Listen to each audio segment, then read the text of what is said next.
Don't vote for people who own gold toilets.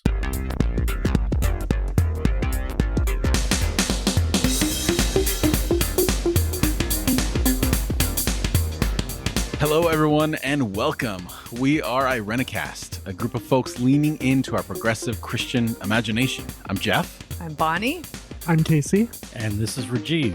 And every once in a while, we provide conversations for shifting perspectives on theology and culture. So thank you so much for joining us. This week, we are returning to our regularly scheduled, well, not regularly scheduled, but our somewhat sporadically scheduled programming. And we're back with a regular episode. We hope that you've all resubscribed to the show and are joining us again. This week, we're going to kind of kick off this new era of Irenicast, whatever that's going to look like, with a conversation on Christian nationalism. It's obviously a topic that we've been on the edges of since the beginning of the show. This show almost is originated from a place where that worldview is very much present. This has especially been a conversation that Bonnie's really been passionate about. So she's just going to guide us through, ask us some questions, interrogate this idea of Christian nationalism and what it is, what it means, and how we as progressives can respond to it. Yeah, I think Jeff, you hit the nail on the head when you said, like, we all come from that worldview, because, the Bible, the way it was taught to us was that there was going to be an end times and every knee would bow, right? Right. And our job, our purpose as humans on this planet was to ensure that as many people as possible bowed their knee to Christ and were saved. And I don't know about you, but that didn't necessarily, at the time that I was in the evangelical fundamentalist world, that didn't seem completely antithetical to the other things that I learned about the gospel of Jesus, which was feed the poor, shelter those who are unhoused. That could also happen and work towards everyone bowing the knee to Christ at the end time. So I think there's like some things to wrestle with here when we talk about Christian nationalism. It's in the news. I mean, we're coming up on an election, and there are politicians who are claiming Christian nationalism as a badge of honor, and they think that it's going to garner votes for them. And to be fair, it probably will. Right. And if I think back to my most zealousness as an evangelical, to me, Christian nationalism at one point in my life was a no-brainer. Like, we didn't have a word for it, but It was, well, of course, that's the goal, right? Like, we use the word kingdom. Like, that's the political implication of using that word is that, yes, you're all under these walls, and the only way to get into the other side of these walls is accepting Jesus, but really accepting our way in our interpretation of Jesus and who Jesus is and all that kind of stuff. So yeah, it's the end result of that, a theology where it says that the only people who are going to benefit from all that God has are those that have said the sinner's prayer. Right. So then I guess my initial question, because I think this question might help us to flesh out some language for how to have conversations with Christians as Christians, if those for those who might still identify as Christian.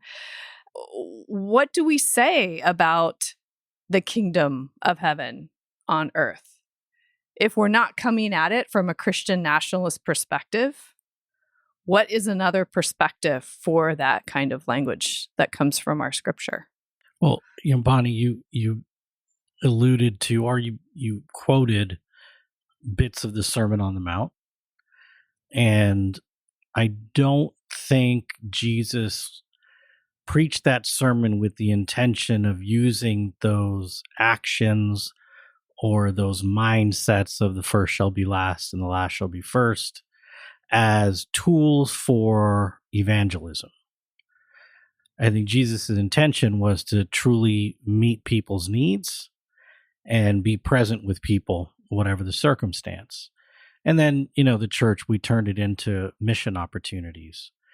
So in that sense, what does on earth as it is in heaven look like? I think for me, it's just am trying to embody those principles of helping alleviate the suffering of others, trying not to cause more suffering for others, both people and all living things. And, it's going to sound corny, but being a good neighbor, helping when help is needed, to whatever degree is possible. And it's kind of maybe it, with no ulterior motive. I get the feeling that may be what Jesus was helping guide us to. And there are others who taught similar or the same lesson. But my access to that lesson or those lessons were through Jesus. I think that no ulterior motive piece is so important. That we do these, with an act of charity or kindness or love, not from a place of hook, line, and sinker, we gotcha, but out of a place of saying, you are worthy. You are worthy of food. You are worthy of healing. You are worthy of education. You are worthy, period, without any reservation around that. So when I think about what does it mean to your kingdom come, your will be done, when we see what Jesus's will was in the world, his invitation to his followers, his confrontation with the religious was always around access and who is receiving access and what are the barriers to that, right? I think it's super important as we think about these things to really understand that Jesus had no ulterior motive other than loving people because they were worthy of love. Period. I've always, well, not always, since, be careful now. Since moving into a more progressive view of Christianity and after receiving my theological and biblical studies education, those words for me are satirical. They're sarcastic. Like these images are these images of like kingdom and even the word gospel. Like these are political things to yes, confront an empire. Yes. And not to prop it up. And I think that's for me the key when we talk about the biblical language is that people are using, they're misreading, they're not getting the joke. They're misreading Jesus's words, and they're using the very words and phrases that Jesus meant to be satirical and to upend the status quo and using it to support it. And I feel like in terms of using the Bible as an argument for Christian nationalism, I think that's one of the things that's at the heart of it. And I think it's really important for those of you who are listening to this, who kind of are missing or have never heard what Jeff is saying. It is important for us to understand, as anyone who is reading scripture, to understand that is what is happening.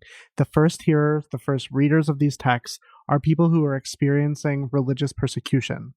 They are an occupied people, they are a persecuted people, and their only hope is in this message of one who is alleviating their suffering, who is inviting them into a new way of being, and who is, basically laughing in the face of the empire, basically saying, you may have all the horses and chariots, you may have all the weapons and wealth, but you have missed the point of what it means to live in this kingdom.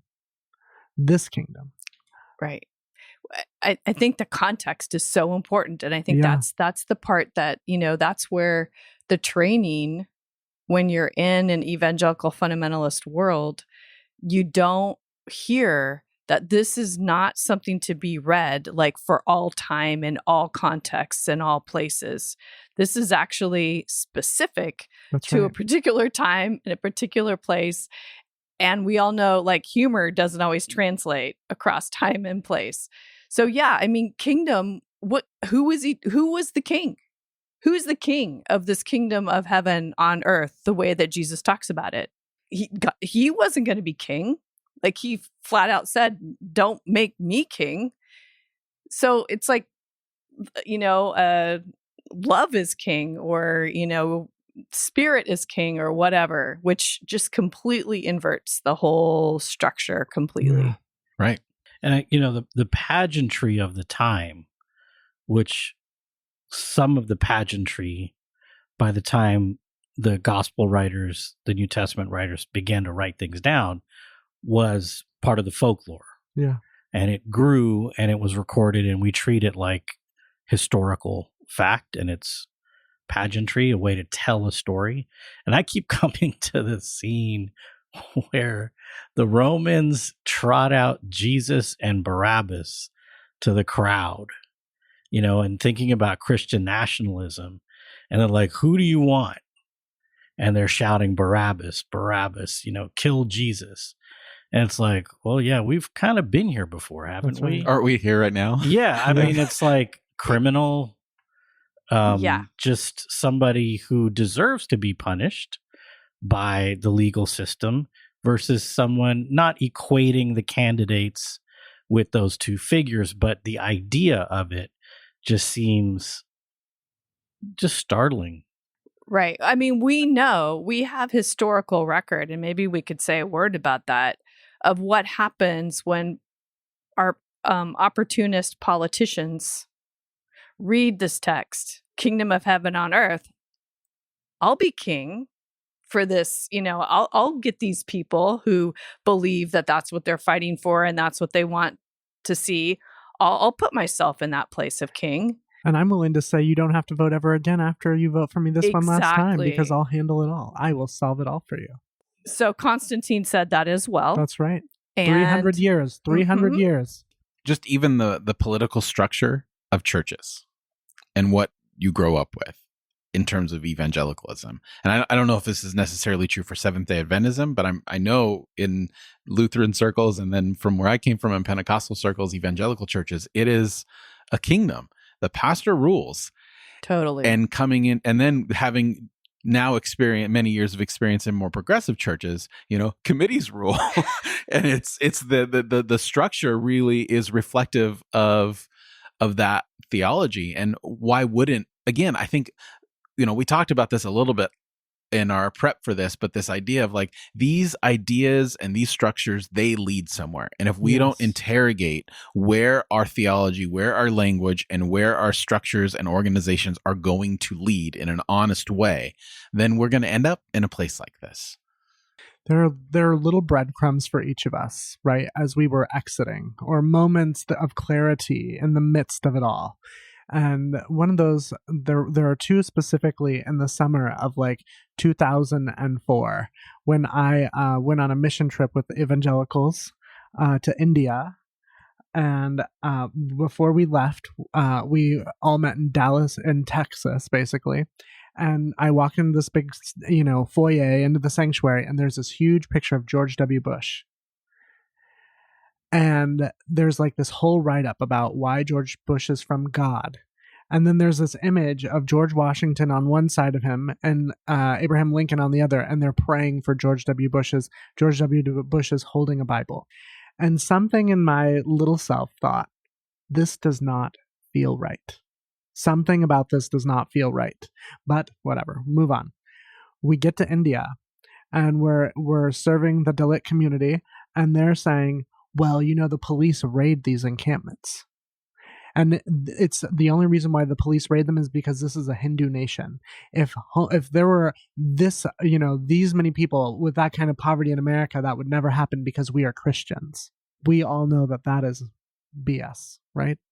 And in fact, in our own state here in California, Gavin Newsom just, made some sort of legislation or decree that all homeless people or all homeless camps should be taken away. Where are the outraged Christians? Mm-hmm. Where are the people who would show up and say, this is, if we do believe in a Christian nation, if that is something that is central to our belief system, then there should be an outpouring of Christians who are outraged that a progressive person would make such a decision, or they would be willing to use their megachurches to house them, right?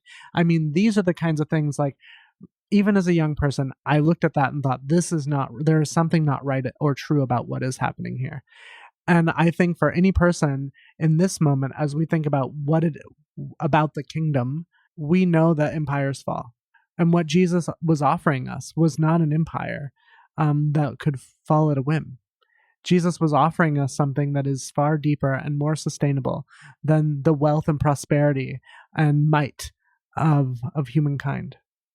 Yeah, and with the mix of all of this, we can feel like what's happening, or we can feel like it's happening to us, and it is, and it's happened before in lots of places. We were discussing before we hit record, the Roman Catholic Church and the Eastern Orthodox Church kind of split from very early moments, and the Roman Catholic Church became a rabid political entity, essentially creating the European powers that have largely lasted. And you go to certain European countries like Poland, and the identity is steeped in Catholicism. Ireland had a period of Christian nationalism. Poland continues to kind of have that. Viktor Orban in Hungary sort of revived that idea and even changed the constitution in Hungary. So these were all and are all countries that have been through interesting evolutions, and it's still with us. And probably the most powerful example, in an evil way, is the Hindu nationalist movement in India currently. India's been devoted to pluralism, even though it is overwhelmingly Hindu, and to see that disappear, and Modi is vilifying Muslims as his primary talking point. He doesn't even really go after Christians because there's such a small percentage of the population out of 1 billion people. So what's happening in the United States is not unusual, but it is frightening. And there are devastating consequences every time any sort of religious nationalist identity or ideology comes into power, and can then in turn marginalize, oppress, imprison, even execute people who they deem unfit. So while we may not be special, as in the only ones, this is really frightening. I mean, this is a life and death situation for a lot of people. Yeah, and it's frightening because we have history to tell us what happens. And that's why not only is it frightening, but it's also like surprising. If you study, if you learn the history and you learn about the better way, you learn about people like Gandhi, like Dr. King, like Jesus, like, all of these leaders who offered a better way. It's hard to understand why people with those teachings and that wisdom would even consider Christian nationalism as something that would even be on the table, or any kind of extremism, any kind of national, religious nationalism. I mean, we talked about it being frightening, dangerous. What happens if the United States of America, this experiment in democracy, and this experiment in diversity, Mm-hmm. and in equity, this experiment, what happens if it becomes a Christian nationalist state? Gilead. You look at that Project 2025. I haven't read the whole thing because it's just gross and upsetting. But what I have read, it's just like, this is, they didn't make it up. They probably, got it from other people. And I mean, certainly Margaret Atwood's vision of that awful ruling party that's depicted in Handmaid's Tale is just like, oh my God, this is it. This is kind of what they're after. So, and if you haven't seen Handmaid's Tale, read it or watch it. I haven't read it, but watch the series. And it's just, we just can't. One of the things that, when I was thinking about this the other day, was J.D. Vance talking about families having more value. They should have more votes. And I was thinking about the language from The Handmaid's Tale of gender traitors and the suffering of women who would not produce, or who were unwilling to produce. All of that is like right here. It is like right in our face. calling people, whatever, childless cat ladies, and naming Pete Buttigieg at the top of that list as a gay man, right? I mean, all of this is subtle, these subtle pointers to, if you are not Christian and if you are not producing children, then your life somehow is less. And that feels pretty dangerous and scary. But if you are someone who can give birth to a child, that's pretty much all you're good for. That's right. In this That's ideology. Right. That's right. We've spent a lot of time pointing out the similarities and how that this isn't new. And the one thing that feels different and even like scarier is that governments are no longer the center of power and wealth. We have this third party of corporations that I feel like are guiding much more of where we're headed. And they're not secured in the border of any one nation. It's this global thing. And one of the things that makes them so powerful is technology. Like our governments, they don't know anything. Like our politicians, need their interns to help them use their phones. And we have no meaningful or thoughtful legislation on social media or any kind of technology and how it affects us. And that's what feels so scary to me, is that unpredictable part of it, is that what does this new iteration of evil look like as we kind of maneuver through like voting and, okay, you overthrow a government, but if both sides of that government are under the same thumb of the same corporation or the same money source, where do we go through that? And that feels like out of the realm of having real parallel language for, coming from our own traditions and how we do that. So I think there's also, in the midst of this and trying to wrestle with how do we, deal with Christian nationalism and what's the end result of it, but then also like how do we develop new language to expose the facts, to expose the truth of what's actually happening. I mean, Rajeev pointed to this idea earlier of like, or we were talking about what happens if and when this happens, right? And the rule of the Catholic Church and the doctrine of discovery is what comes to my mind, right? Like people were empowered to go into the world on behalf of Christ and the church and colonize other people groups, destroy their culture, destroy their identities. Literally, there's like documentation of conquistadors who would kill a mother with child in her, open her up, and baptize a child before they killed it, just because they wanted the child to go to heaven. I mean, these are very bizarre concepts of our Christian history, of our Christian tradition that we fail to acknowledge, that we want to say, oh, that's the past. We don't do those sorts of things any longer. Meanwhile, queer youth are being thrown out, are being tossed aside. The epidemic of the AIDS virus was mostly spurred on by Christians who were saying, God is damning them, say nothing about this, let them suffer. Like, we have an obligation as Christians, if we are talking about what a real kingdom looks like, to stand in solidarity with the least of these. That is the most Christian thing we can do, is to be in solidarity with those who suffer. And we should have the courage at any moment to speak out against power and might that would marginalize and harm any people group. Yeah.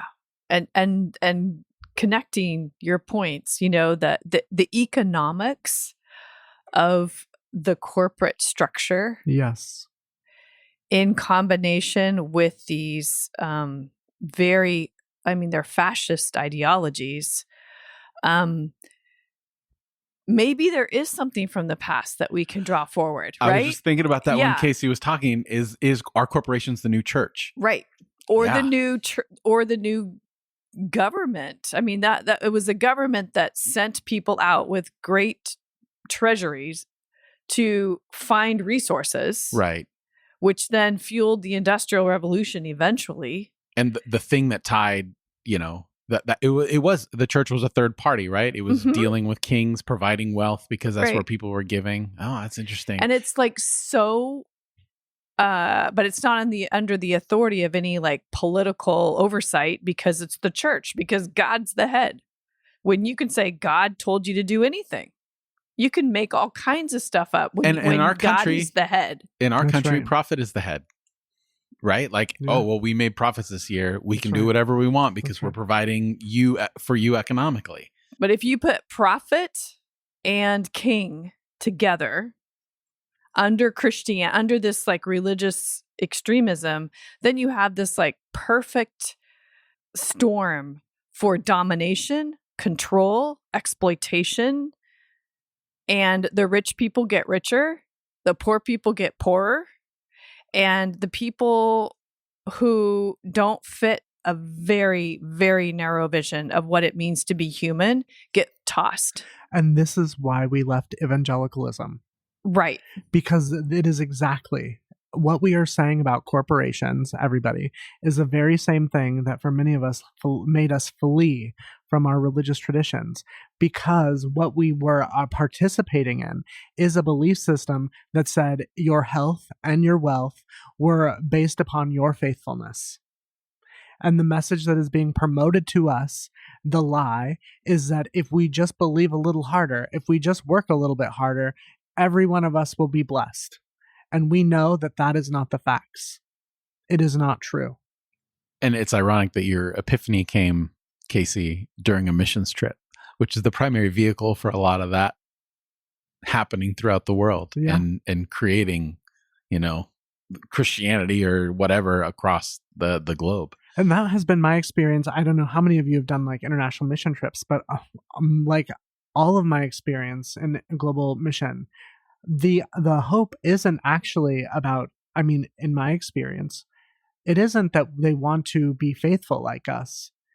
It is that they want to prosper like us. And somehow being a part of joining this faith that has come across the seas, that is wealthy and all of these things, is some sort of resemblance to them. How many times being in India, it was like weird, like countercultural, I'd say, like young women, Christian women wearing jeans, because as Christians, that's what we could do, right? But their jeans were like Old Navy jeans. They are just modeling something that they are seeing from the people who are bringing this to them. And it's a status thing. It's this weird cultural thing around power and wealth that I think is something that we overlook all the time. And Casey, when you said that, I had this memory of a missionary that came to my church once when I was in high school and talked about how we're not only bringing the gospel, but we're bringing economic prosperity. And you say that, and I think it's true on a certain level, right? Like the money that corporations are providing smaller sweatshops or whatever, it's more than they would make in whatever structure that they have.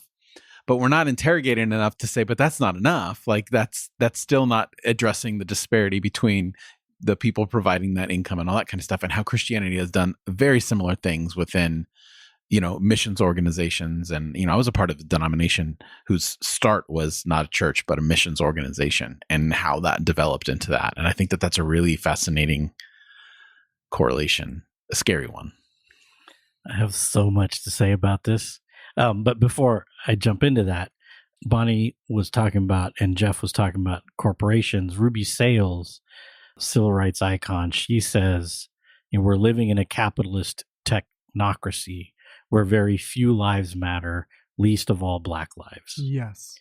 And so, it's really no longer Democrats, Republicans, socialism, communism, capitalism. It's corporatism and a technocracy. That is a lot to explore on its own, so I'm just going to leave that statement there for now. But what Casey, you're talking about with the missions, particularly in India, as an Indian immigrant who has really two very interesting sides in my parents.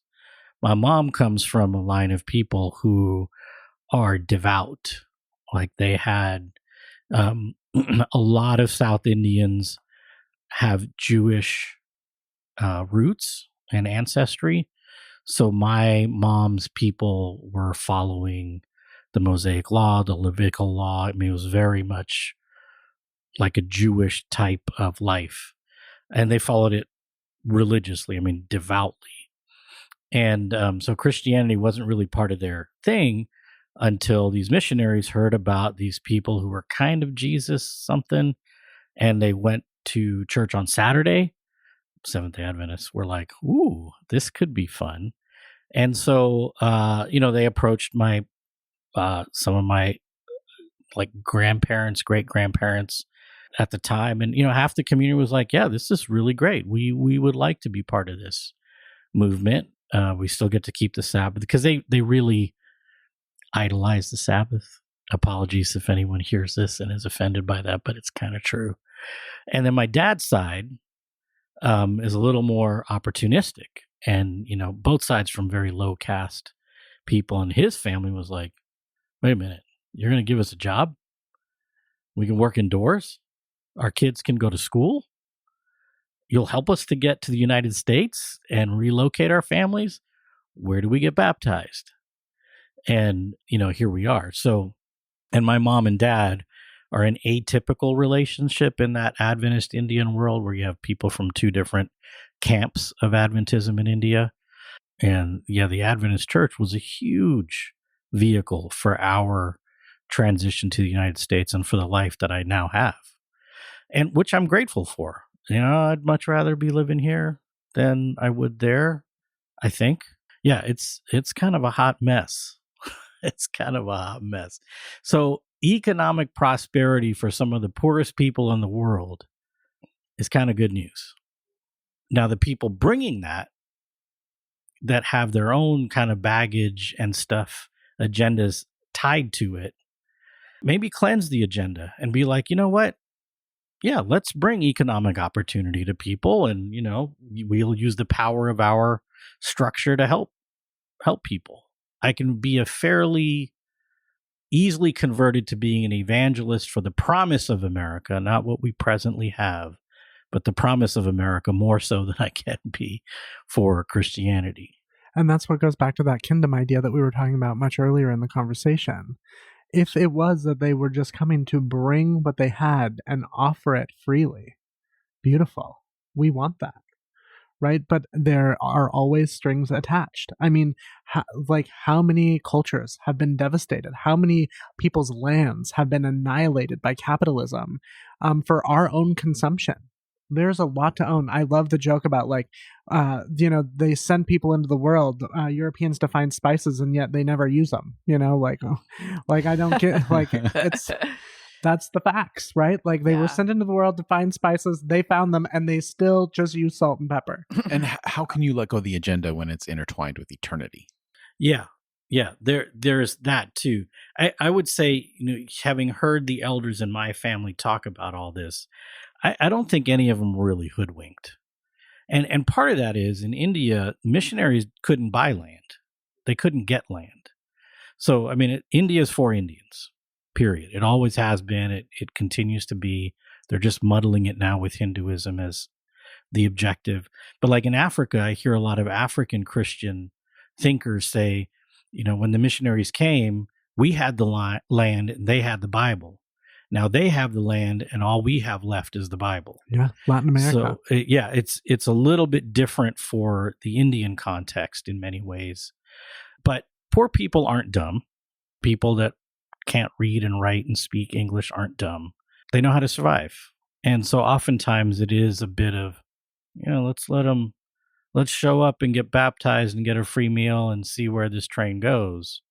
But there's also a keeping people in their place. Yep. Which is not Christian in terms of the Jesus way at all. Every time in the stories of Jesus where there is somebody with means, it's to try to create some sort of equality, spread out the money. That's right. Not go and offer this, we'll bring you to America, but you will always remember you are beholden to me, and you will never achieve what I've achieved. You will always be kept a little bit lower, and I will always be your Lord in a sense, or your patron in a very non-egalitarian sense. we can talk about how, yes, it's good in a way that, Christians raise up, or Christianity around the world has raised up folks who were really living in abject poverty. But like, at what cost? Yeah, and on a big picture, it's a corporate pizza party. Right. Right? It's like we have these huge profits, and here's some pizza to celebrate all your accomplishments. Exactly. Yeah, that's a good point. But, coming back, this is such an interesting conversation that we've kind of found ourselves in. But specifically as an Indian immigrant, I'm looking at the landscape. Like, we got Kamala Harris, who's half Tamil. My mom's Tamil. Her mom's Tamil. We've got the lady who's married to J.D. Vance. I can't remember her name. Usha, right. Usha Vance, who is Telugu. My dad's Telugu. You're all over the place in this election. We got Nikki Haley. You have somebody I don't like. I mean, and these men, I just like their politics. I just want to punch them in the face. Although I'm a nonviolent person. Ramaswamy and the former governor of Louisiana, Bobby Jindal. It's like Indians in America have kind of like figured out how to move into places of prominence way different than when I was growing up. We were weird, right? Nobody watched Bollywood. People thought Indian food was gross. Now both of those, I mean, it's like we have become part of the American fabric in a way that I could have never imagined. So again, very specific and very different than many other immigrant groups who were colonized and missionized and all the rest. But I'm looking at it and going, oh, well, hey, you let us in. We're going to start taking your jobs. But and do them really well. That's right. Rajeev's going to get a shirt that says, I'm taking your job. What of it? But this goes to this pluralism thing, I think, that we were sort of talking about, right? Like, there are these stories, and there are things that we can point to. But Christian nationalism will swallow all of that. Yeah. Right. Exactly. And the full circle, like, I hate to be the doom and gloom here, everybody, but like, there are these beautiful stories and these beautiful examples. And the reality is in just a second's time, we could find ourselves in a very different place where there is no conversation around the table about how immigrant families get to this country. I mean, literally every day, the assault on immigrant families in America, whether from Donald Trump, J.D. Vance, whoever, that they are stealing our jobs. They are taking over our country. And these are the kinds of concerns that we all should have. And when they say they mean people who have, this is probably going to come out wrong, but I'm going to take a risk anyway, and we can have a conversation about it. But I think when they say they really mean people who have tried to hold a sense of identity in contrast to this American hegemony or imagined the whitewashing. Yes, because there are plenty of immigrants who have come because, there's an opportunity and assimilated, I guess is the word, or acculturated. And those are the acceptable ones who get to hold power. What about the ones who still speak their primary language? What about the ones who cook food that doesn't smell like hot dogs and apple pie? What about, those are the folks that are the they. They're the criminals. They're the ones taking your jobs. They're the ones who, and I think that there's danger in that. Yep. So it's no longer maybe a skin color or a last name kind of us and them, but it is very much a cultural us and them. And this Christian nationalism is trying to create a uniculture, a monoculture. That's right. And that's what, I think we have as Christians, or those of us who identify as Christians, as Jesus would say, that's dangerous. Your neighbor is someone different than you. And that's who you take care of, not someone just like you. That's right. The Good Samaritan is an example of that. And all on and on and on in the stories and teachings of Jesus, it's very clear that he honored pluralism. And we're moving towards this monoculture with many different last names, but they all speak English. They all, there's like a thing. It's very scary and it's very powerful because we're, coming to the end of 4 years where that idea and that mindset has lost power, but the ripples have still been just as impacting. Like most of the worst things that we've seen as a result of this type of mindset that's entered into the White House through Trump and all that happened with that is the worst stuff happened after he was out of office. And the ripples, it reminds me of an old saying from growing up in Pentecostalism, but don't give the devil a foothold, because there's this, it has these really, really powerful ripples. I mean, the very fact that he's even a candidate again on a lot of these things that we're talking about is just, it's unbelievable. It is unbelievable. It absolutely is. And I think that we lose that. And not only that, evangelicalism, the people that are part of that, they lose their identity. We've talked about how we all represent different areas of evangelicalism from our roots and what we came from. And it's the flattening of identity across the board completely on the right and the left. Mm-hmm. Yeah, there's a quote from Lyndon Johnson who, he's a Southerner. He did a lot for civil rights, like him or not. And his quote is, "If you can convince the lowest white man he's better than the best colored man, he won't notice you're picking his pocket. Hell, give him somebody to look down on and he'll empty his pockets for you." And I think part of the anger and vitriol that we're seeing from these groups is now non-white people have a status in America where they're looking down on uneducated and poor white people, which is its own sin. We are a human family, but I can't tell you how many times I've been around a table with other non-white people and they can trash white people for no good reason. And it's sort of acceptable in a way, but what I'm talking about is like going after people because of status and family history. So I can't imagine what that would be like. I have no idea what that would be like to be in those shoes, but I'm pretty sure it would piss me off. I think we've all got some work to do for sure. So are you attributing sort of this populist rise of like these ideas of Christian nationalism to that anger? Yeah, I think there's a lot of people who have been in this country generationally and haven't done very well financially, economically, or socially. No one wants to hear what they have to say. They're regarded as dumb, uneducated, quote, and it's an awful term, but white trash. Like treating anybody like they're less than is wrong.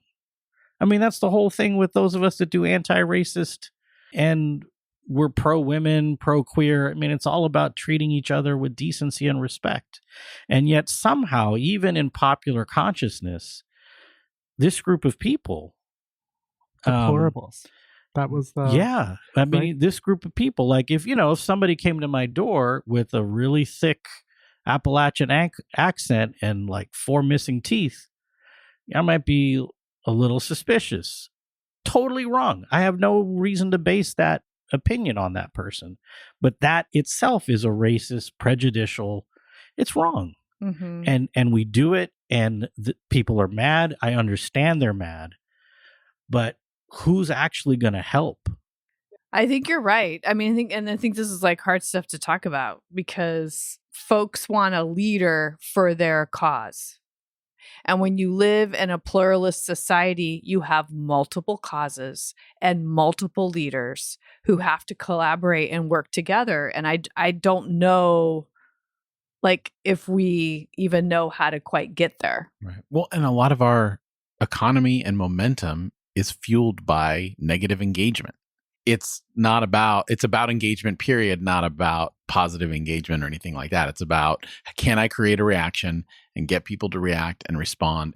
And the best way to do that is to create an other, to create an enemy. This again goes back to poverty, right? I mean, this is really what we're touching on.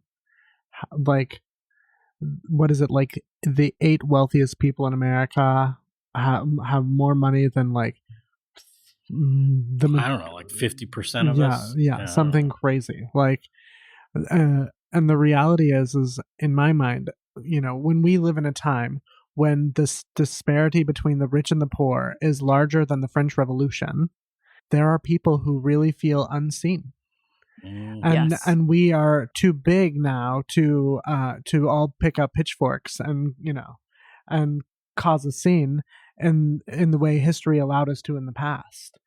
And so I think that, again, we're talking about like living into this dream where we all might be one in some way, right? Or that we are able to hold our values and our identities and still be a part of this melting pot or whatever. Right. It does make for a complex conversation, because there is one thing we are all definitely experiencing, and that is poverty.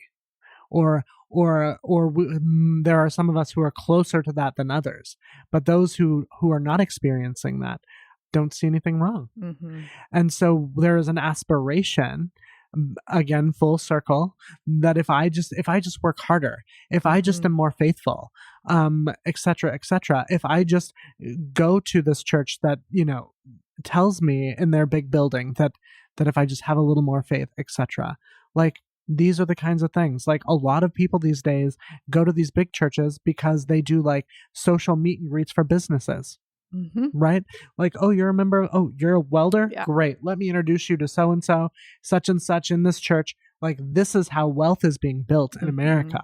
It's similar to what we were talking about earlier. Like, I'm not an idiot. If I want to pursue if I'm a realtor, I'm going to go to the big church and give a little extra so my name ends up on the big screen. Right. Like, poverty is real. And we must be able to address the fact that Jesus is not the answer to that. Confronting a system that is broken is the answer to that. I mean, sure, Jesus invites us with his values, right? But the real issue here is a broken economic system. And neither party is very good at dealing with that. Right. I mean, that's part of that's really the problem, is that regardless of which party affiliation you identify with, neither of them really wants to look at the root cause of some of these issues. Well, they don't want us to look at it. They think they know the root cause. They know they don't want to vote for term limits. They don't want to vote for not trading, stock or making money off of their place in politics. They know. That's the thing, is how do you unring that bell? I mean, it's just, labor unions gave us a 40-hour work week as a standard, and weekends. Maybe I'm a socialist, maybe I'm a communist, whatever. But it's like a 40-hour work week in the United States of America, whether you're patching together different jobs, it should guarantee you That's right. a middle-of-the-road house for your community. It should guarantee you health care for you and your family. It should guarantee you the opportunity to educate yourself and or your children, at least through community college, with zero debt. And it can be done. That sounds like Christianity to me. It's like It could be done so easily. Like, how have we created a for-profit healthcare system in a nation that claims to be built on some sort of morality and ethic? It's criminal. I mean, that to me is like such evidence of deeply rooted sin in our national consciousness. We're profiting off of people's health and well-being. Yeah. Medical bankruptcy is one of the top reasons for financial struggle in this country. I mean, it's criminal. And these are the questions of the practicing Christians, like to be asking those questions and to be fighting for justice for all. So what are the answers that you all have heard to that exact thing? Is that, why can't we afford a home or, have healthcare? Why do they vote against these things? Well, the answer, the pat answer is, well, it's really complicated.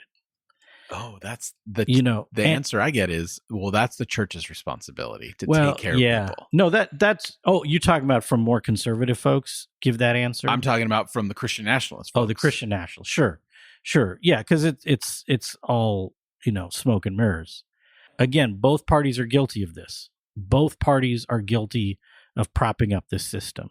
I vote for typically one party over another because at least they're not going to crash the bus on purpose that we're all riding on. And they're kind of heading in the general direction that I would like them to head. They're not going to get there. Yeah, and some people do. It's like it's not the corporation's responsibility. Fine. But it is the government's responsibility to ensure the well-being of the populace. And part of that is to levy taxes, to create systems that benefit the greater good and create a fabric of healthy, engaged people where we work. Everyone wants to work and be productive. People just don't want to get screwed. That's right. But that's the disconnect for me. And that's what I'm trying to understand is, as we're talking about Christian nationalism, obviously it's connected to the Republican Party and in our country, and it's less government, less opportunities. So everyone can kind of just do what they want, except for the things we don't want you to do. Right. And it's almost like it's a fight between culture and policy, is that we're creating a culture that contrasts our ideals. And I don't even know how to fully articulate it, but it's how do you combat that? Like, not combat that, that's not the right word, but what do we even begin to do to address Christian nationalism as it takes more and more authority and power in our country? I think it's like what Casey is saying, that right now the selling point is, if you become, if Christianity is the dominant identity and you're Christian, then you're going to get stuff out of that. You're going to get stuff. It doesn't mean, there's no guarantee that you're not going to be poor anymore, but you're going to maybe have status. You're going to be like, I'm with them, and that's going to make you feel good. Because I think right now, a lot of what we're seeing after listening to both of you talk is people are like revenge voting. They're so sick and tired of being sick and tired that they want to go with the one who talks the most boldly and like tears everything apart and wants to bring chaos and disruption and just tear everything down, because they're just so sick of the promises that aren't kept. Which is perfect, because I don't think Christian nationalism survives without an enemy. Right. So exactly. So that's the dangerous part of that, is that no matter how secure you feel in one moment, depending upon a whim, you can be the new enemy. I mean, we've seen the enemy shift. Like we had an episode on this very show before you all came on. We talked about we had a guest on who was talking about the correlation between whiteness and the acceptance of gay marriage after Prop 208, and how quickly of a turnaround that was, and how it seemed, at least in that moment of time, that there was this acceptance of the LGBTQ community, almost as if evangelicalism was going to start, moving into a direction of being more affirming. And then all of a sudden, there's this hard right turn under the banner of transgenderism and drag queens, to now it's downright dangerous, the rhetoric that's happening as a result. And it seems like there's been this a faster pendulum swing in terms of turning someone into an enemy, to where that I've ever seen, at least since I've been alive, which isn't, that long, obviously. No, but it's long. It's long. Thanks, Casey. I love you too. But it just seems like it's so quick now on how we can create an enemy. Like, as we're recording this, the big conversation right now is the drag queen Last Supper thing at the Olympics, and how, I don't know about my wife tells me, because she's still on Facebook, the whole feed from people that we know of evangelicalism, it's this thing. And that's what's scary to me. And that's the part where I don't know. I'll just leave it at that. The invitation to say, if you vote for me this one last time, you will never have to vote again, is the concerning piece. When the idea is that there will not be any more enemies because we eradicate them. That's the undertone in my mind. Mm-hmm. And maybe that is not like that we are physically eradicated, but our voices, our agency are. Yeah. And this goes again back to this idea in my concern around Christian nationalism and the destruction of cultures, the destruction of people groups. Like tribal nations in North America existed for a lot longer than Christianity has, period. And there are 3,000 or less in terms of people in tribes that had hundreds of thousands of people. Yeah. Like, these are the kind, and then we say, oh, well, we didn't know you were here. Mm-hmm. This is the kind of, the history is told by the winner, right? That's what we hear. Right.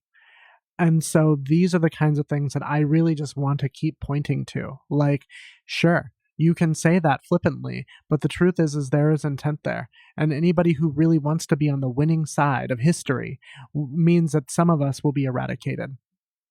And that is such an important conversation. Mm-hmm. And it's imminent. I mean, if things go the way that I'm hoping they don't go, then that eradication is imminent. Like, it's not going to be a surprise. It's not, we can't say we didn't know. That's right. The fact that politicians are wearing fascism really as a badge of honor is very troubling. Nobody can say, well, we had no idea, because they're telling you exactly what's going to happen. That's right. So, all right. So I think we've fleshed out the dangers and the perils and the fear. Where's the hope? Is there hope in this moment? And if you find hope in this moment, where do you find it? What do you hope for? Once again, as with just about every other time in history, hope is found in a woman who can usher in a new age if she's given the opportunity. I mean, that's where I find a lot of hope. And, I wasn't initially a big fan of Vice President Harris, and very excited about her candidacy, at the beginning. But, all things considered, it's just a stark opportunity to really lean into something very, very different. And we'll see. I mean, there's a legitimate chance here. So that I find hope in the fact that people are rallying around a woman candidate for president of the United States. It's something that I haven't witnessed before. And it's a different kind of excitement than surrounded Hillary Clinton. Although I just thought she was very well qualified, but as is Vice President Harris. But so that's where I'm finding a lot of hope, is the positive response by many around this change on the ticket. I think I find hope in the mobilization of people. I really put very little stock in political figures because they will disappoint us over and over and over again. But the accountability piece, that piece where small groups of people are coming together to educate themselves, to mobilize themselves, to make change in their community, is really the only way historically we have ever done anything. And therefore, I think that, even in this time, right? Like, we all were off doing our own things, and we have been called back together because I think that there's a part of us that knows that we need each other in this time. And so I hope anybody listening, that you find those people that you can band with to make change in your community, that you show up to school board meetings, to city council meetings, that you confront your governor when they make terrible decisions, like, making it that homeless people, it is illegal to be homeless in your state or in your town. Like, we have obligations, not just as Christians, but as humans, to look out for one another. And so I find hope in those small groups of people who are willing to do the hard and courageous things. Any hope, Jeff? I don't know. I mean, I'm thankful that we're having these conversations again, because I have a lot of hope at this table. Mm-hmm. I just feel like yay, we have a candidate, a viable candidate for something. But I just feel like it's just delaying the inevitable because, like we've talked about, it's just more, they're all in the same pockets. Sure. And then even when I look at, because, obviously the heart and the undercurrent of our entire podcast is, progressive Christianity. And I look at the progressive church and I'm like, the good ones are tired and leaving, and the status quo remains as this thing kind of just flounders. And how it's hard. It's hard to have hope. It really is. And I just feel like my hope lies in, what comes from the destruction, if I'm honest, in this moment. But I hold my hope like I hold my theology, and it could change tomorrow. Yeah. Which I think we had an episode a while back about. But what about you, Bonnie? Well, I'm going to get to that. Carolyn Baker, that's who it was, who wrote that book, Collapsing Consciously.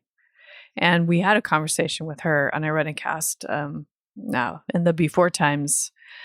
There's hope in that for me too, that there's always a phoenix that rises from the ashes. And perhaps that's part of our destiny, if you want to call it that. It's part of the natural outcome of a legacy of all of the suffering and pain and genocide that we have caused. No one around this table or alive today maybe is directly responsible, but we inherit those sins of our ancestors. But I also find a ton of hope in the people who are listening to this podcast and the many others across the country who are leaving Christianity in droves. Yeah. Because they cannot abide any longer with the vision of Christianity that is so antithetical to the teachings of Jesus, or to just being a basic, decent human being in whatever religious tradition you're in.